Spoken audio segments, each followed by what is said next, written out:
and celebrating almost 3,000 years of our history.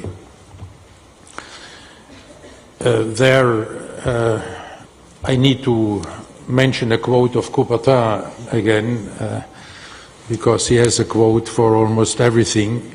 You know, we'll have this look into the past, into the history tomorrow, and then the next day or the next days we will look into the future, in particular with the election of a new president. And Coubertin said once, you know, the Olympic Games are always a pilgrimage to the past and an act of faith in the future. And this is what we are about to do. We will do tomorrow the pilgrimage to our past, and then the following days there we will perform the acts of faith in the brilliant future of the Olympic movement. Today's executive board was pretty, I can say, uneventful. Only one real decision, and this was about putting boxing on the program of the Olympic Games in LA 2028 after the provisional recognition of world boxing in February. Then we were in the position to take this decision, so that this recommendation, of course, has to go to the session. But I'm very confident that the session will approve it, so that all the boxers of the world then have certainty that they can participate in the Olympic Games in LA 2028. If their national federation is recognized by world boxing. We also welcomed the president of the organizing committee of the Winter Olympic Games French Alps 2030, there Edgar Gros-Piron, who is bringing all his credibility and his experience, in this way following in the footsteps of Tony Estanguet for Paris, as an Olympic champion and Olympic medalist, and a long time involvement in the Olympic movement to this task, and we are sure he will, following again the footsteps of Tony Estanguet, there be a great partner for the IOC, and together we can then deliver brilliant Olympic Winter Games in the French Alps. Concerning Olympic Winter Games, we also heard a very precise and very encouraging and promising report about Milano Cortina 2026, in particular with regard to the very successful test events, which were highly appreciated by the participating athletes and also by the respective international federations. And we also appreciated very much the fact that already now, 1 year before these Olympic Games, 600,000 of the overall 1.5 million tickets are already sold, and we even appreciated more the research they shared with us, which is showing how enthusiastic Italy and the Italians are about these games, where 84% believe that the Olympic values can promote social inclusion and help make sport a driver of change. And then in particular it confirms what we have seen from the numbers in or with regard to Paris 2024, that we have indeed reconnected with the youth, with Gen Z, who is in this study concerning Milano Cortina, showing the same level of appreciation for the games as the average of the overall population, while in Paris the appreciation of Gen Z was even higher than for the average of the population. Also encouraging, the number of volunteers. They had for 18,000 positions 100,000 applicants. All this supporting these effects of the ever-growing excitement and enthusiasm in Italy for these Olympic Winter Games. I think that's it so far, Mike. Thank you very much, President. Okay, we are open for business. We're ready for questions. If you have them, I can see Carlos coming first. Yeah, Carlos, question away. Thank you. Carlos Goldman from Reuters. Mr. President, just on the boxing side of things, does that mean that whoever is now a member of World Boxing can recommend athletes for inclusion, or is there a date by which federations will need to join World Boxing in order for their athletes to be included in the Olympics? Thank you. Well, thank you. I guess, but speaking under the supervision of Kit McConnell, that this will depend on the qualification timing. Kit? Yes, thank you, Carlos. Thank you, President. Exactly as the President said, Carlos, it depends on the timing of the qualification events. Normally, those are somewhere between 2 years before the Games through to closer to the Games. So it's not frozen now, and obviously the provisional recognition and the session consideration of the inclusion in LA we see would be an acceleration of the number of national federations joining, building that already impressive number. But they just need to be members at the time of the qualification events at that specific point in time, as the President said. Thank you. Okay, let's come right down the front here, please. Down the front here. Thank you. Yeah, that's it. Thank you very much. And then we'll come to you, sir, afterwards, straight away. Thank you. Wakako Yuki from Yomiuri Shimbun, President. Pilgrimage to the past and building the future. What is, of course, the Olympic movement today faces drastic changes, geopolitical uncertainty into the future. Why do you think it is significant to bring all the IOC members to the ancient Olympia or Pierre de Coubertin's monument, perhaps? What is the legacy that you wanted to tell to the Olympic movement to go back to the past and then face the future now? Well, first of all, I think my successor is facing less uncertainty than I had to face when I started my mandate. Secondly, it's always good to remember where you're coming from and to remember the roots, and there to get inspired by the fact that already the ancient games were based on values, as demonstrated by the Ekateria, the Olympic truce, already at the time.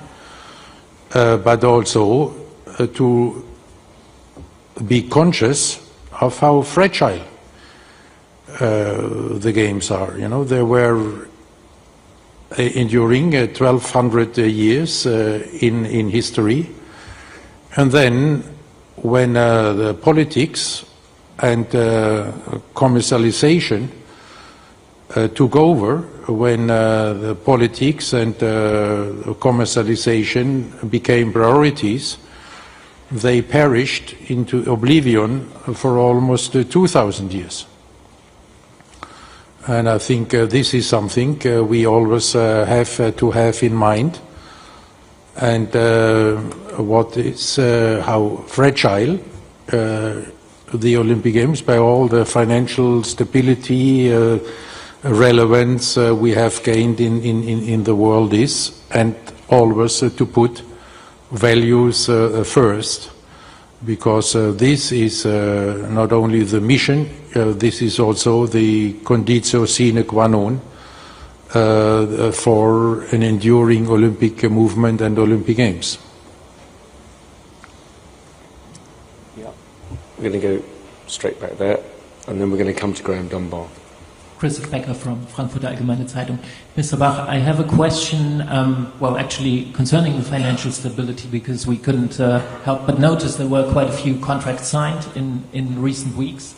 Could you elaborate a little bit, A, on the financial stability that is provided through those contracts, B, to the timing of signing these contracts? Do you find it helpful to get this done before the new president is elected? And C, do you see any influence on the session and in particular on the election process by those contracts? Thank you. Thank you for this question, which gives me the great opportunity to repeat all the figures you should be aware of.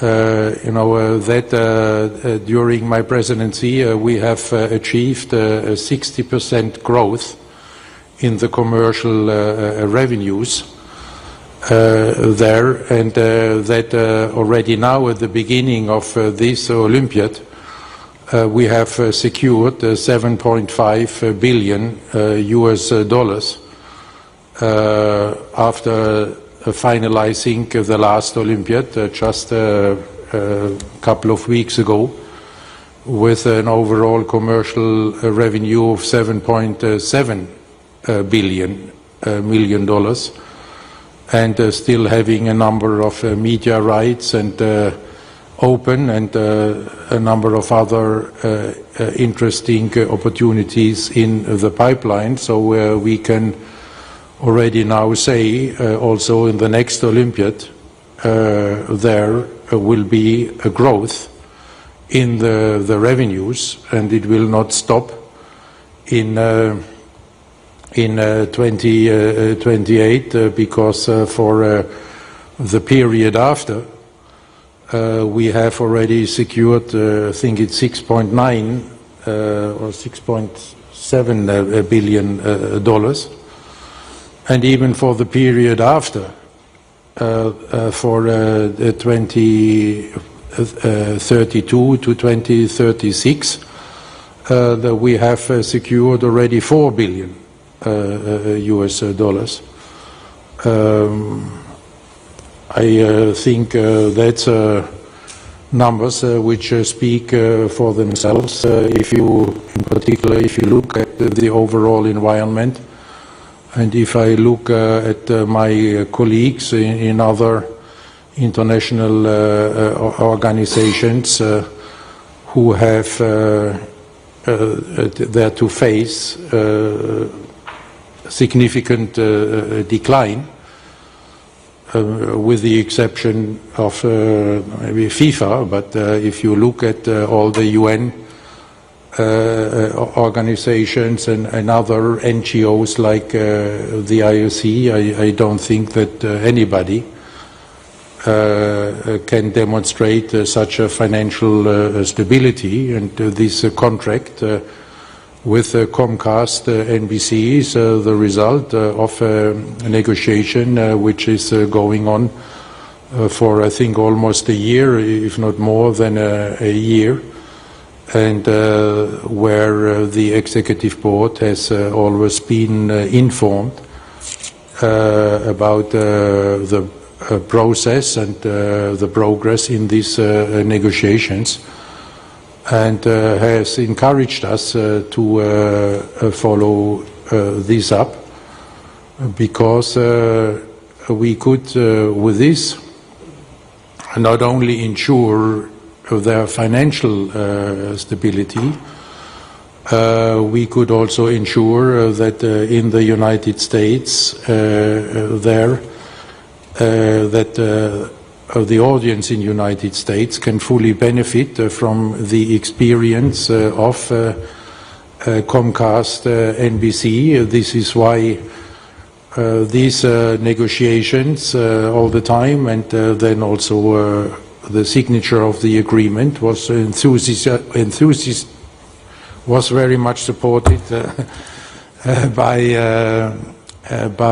the United States Olympic and Paralympic Committee.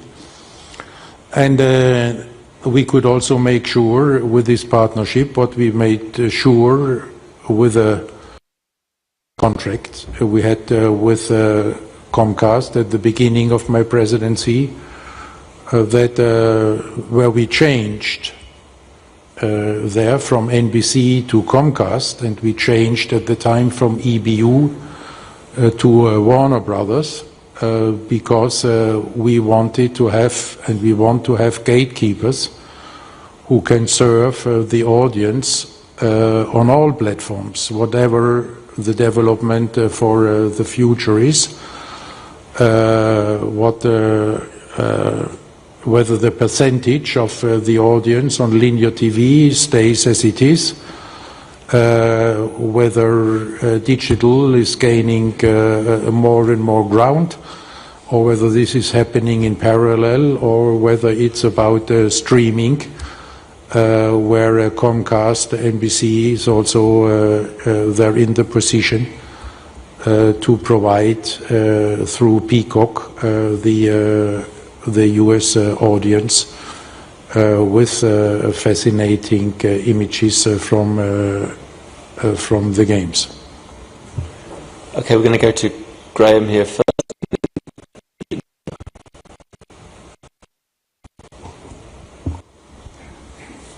Thank you very much, Mark. I forgot the second part, whether it will influence I don't think so. I would not know how, because you know, 3 of the candidates are in the IOC executive board. The USOPC fully supported it. It's also an extension of an existing contract with an additional advantage, of which we can benefit already now. So there is, we have generated income from now on. I would not know how this could influence the election. Thanks, President. Okay, Graham Dunbar. Hello, Mr. President. About influencing the election, I mean, it's become part of the narrative of the campaign that maybe you have a favoured candidate. Can you just say today whether there has been any lobbying or campaigning or advising on your behalf towards any of the voters that would leave any of them of a mind to be comfortably satisfied that you were trying to steer their votes towards Kirsten Coventry? Well, what I felt obliged to say about the profile of my successor, I have said in Paris, explaining my decision beyond the reasons of good governance. I think it's the right time, because it's new time which require new leaders, and I have nothing to add there to this. Okay, next 2, and then I'm going to come down to Xinhua. Hallo, Herr Bach, Markus Hamm hier vom ZDF, ich grüße Sie und alle da oben. Could I speak in German actually, or? We don't have translation, so okay, no sorry. Worries, no worries. Yeah. Mr. Bach, it's 12 years' time now. You speak about facts and figures, of course, and your period, but how do you actually feel going the last steps of your presidency, and how do you actually feel of, ending your career and those 12 years? How is it for you personally? I feel very relaxed for 2 reasons. The first reason is it's the first period during all my presidency where I do not have an existential problem for the Olympic movement or the Olympic Games on my desk. What I had during all the 12 years ahead of every edition of every Games I have been presiding. And secondly, I feel very relaxed for the reasons I gave in Paris. I feel that I have given to the Olympic movement what I could give. In German, we would say, ich bin mit mir im Reinen. This is in fact a very good feeling, so you see me relaxed. Thank you. Okay, we're going to take two here. Is it two? Just one. Okay, gentleman here. Thank you very much. Yeah. I have one question to Mr. President. Tomorrow the session will begin in the Asian Olympia. When we stand there, we look past, we know where we come from. And we know the future, there are many challenges. So as a president with many successful innovations, how do you believe the IOC should balance the traditional Olympic venues with today's challenges? Thank you. The only advice that I can give to my successor is, first of all, keep putting the athletes at the heart of the Olympic movement. Secondly, keep the unity of the Olympic movement. Well, unity does not mean that everybody must have the same opinion, but unity means that all are committed to the same values. And in order to keep this unity, you must follow two principles. The one is solidarity. By the President of the IOC, Thomas Bach, by Christophe Duby, Executive Director for the Games, and by Kit McConnell, the Sports Director. Normal rules apply. The President, by the way, will make a short introduction. We do have some questions online that we may or may not go to as well. The Olympic movement, and must have the chance to develop, to grow, and to try to close the gap in the Olympic movement between the privileged national Olympic committees coming from privileged countries and coming from less privileged countries. And that also means that each of these national Olympic committees must not only have a voice, but must have a vote. And the second principle is the political neutrality, because if in this, in particular in this situation we are living in, there geopolitically, where a new world order is in the making, you may see attempts from one or the other of these emerging blocks, one or the other of these major players in this new multipolar world, may try to pull the Olympic movement on their side, given the relevance we have reached there now in the meantime. And if the Olympic movement would take the position in favor of one or the other of these new blocs or emerging powers, then the Olympic movement would be torn away. Then it would not be a global movement anymore. Then it would just be another instrument, another tool for politics to divide this world even more. Thank you. We're going to go right to the back here. Yeah, gentleman there. Thank you. Hi, Mr. President. You mentioned earlier that you feel more relaxed now that your presidency is coming to an end. Looking back a little bit at your tenure at the IOC, what do you consider the most, the biggest achievement in shaping actually the IOC under your presidency? Of course, I feel you probably have a lot of emotions right now going through you. And what do you think, what would the key achievement of taking away of this presidency, and what do you think that you could have done something different, perhaps? No, there is, that's not up to me. What is the key achievement? We will try in the session to look back, at the achievements, and there it's very by highlighting the results of the different Olympic agendas. And there, I think it's extremely difficult to put one out because these agendas, whether it's the Olympic Agenda 2020, whether it's the +5, whether it's the Olympic Artificial Intelligence agenda, they're all jigsaw puzzles. And so, the whole picture has to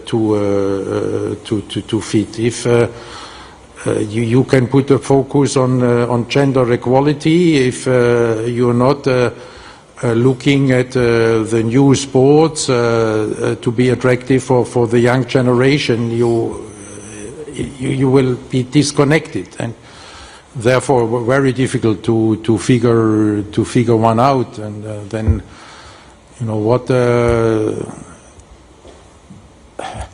what was more difficult to organize in the interest and for the sake of the athletes, the Olympic Games in Tokyo during a pandemic, or managing to get the athletes from all the 206 NOCs to Paris without any boycott.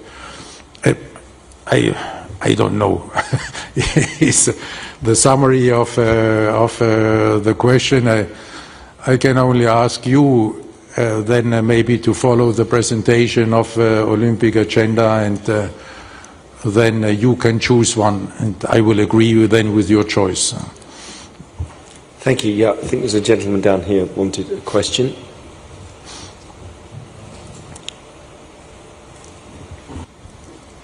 Thank you, Mr. Wacht. Robert Kemper, German TV, ARD. I have one question to the situation with Russian sport.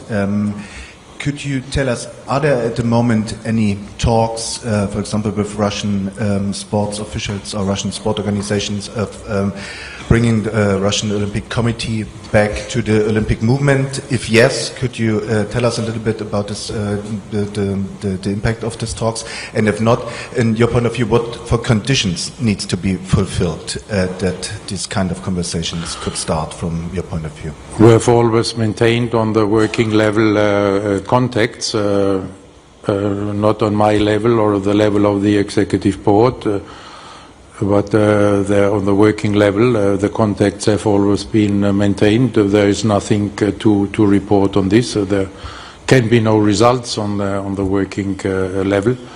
And secondly, the conditions are very clear. They have to follow the rules. Everybody in the Olympic movement who is following the rules of the Olympic Charter is welcome. And everybody who is not following the Olympic Charter is not welcome.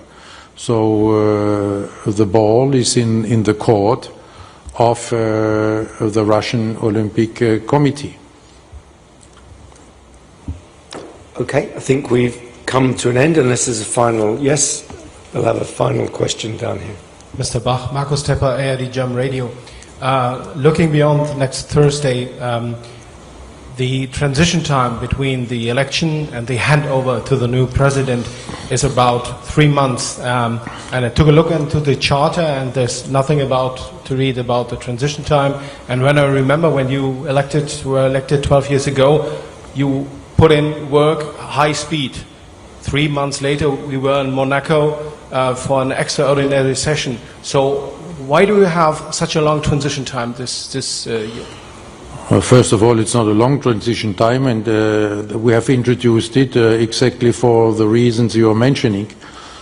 I had a transition time of 2 hours and had to spend it in the session. Then I arrived in Lausanne,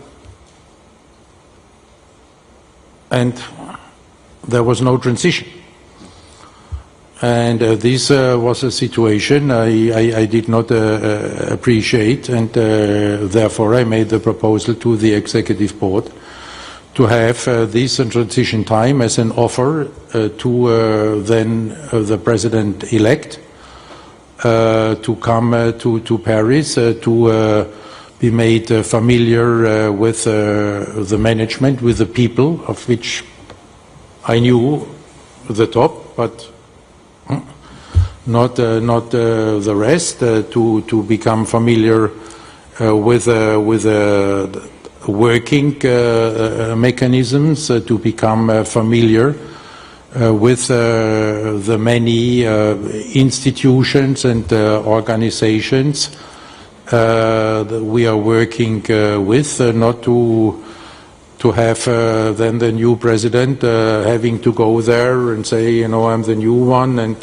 what happened in the past, and what can we do? But there again, if the successor wants to introduce them and to hand over in a way you have it in many governments, you have it in business. You know, where for CEOs you have a transition period, you have transition periods for the presidents of a country, so it's not something we invented out of the blue. It's a service for the president-elect. Thank you very much. I suspect we'll be seeing an awful lot of each other over the next few days. Thank you very much, President, and thank you very much to Christoph and Kit for their contributions. Thank you.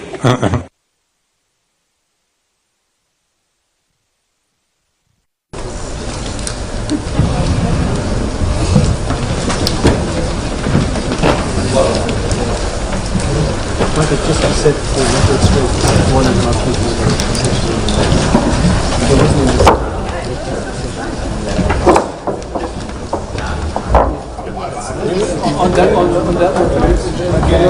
yes.